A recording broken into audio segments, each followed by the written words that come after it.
আপোনাৰো ফোনত দুখনকৈ সিম কাৰ্ড আছে নেকি? তেনেহলে আপুনি পৰিশোধ কৰিব লাগিব অতিৰিক্ত মাচুল।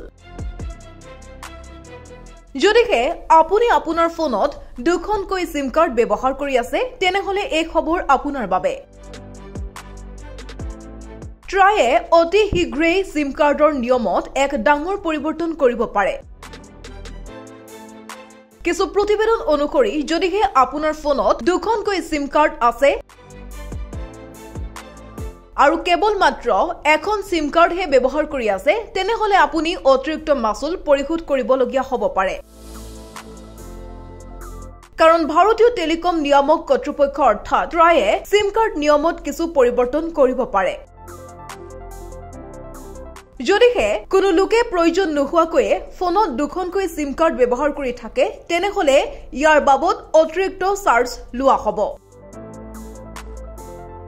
এই মাচুল গ্ৰাহকৰ বাবে মাহিলী বা বাৰ্ষিক হ'ব পাৰে।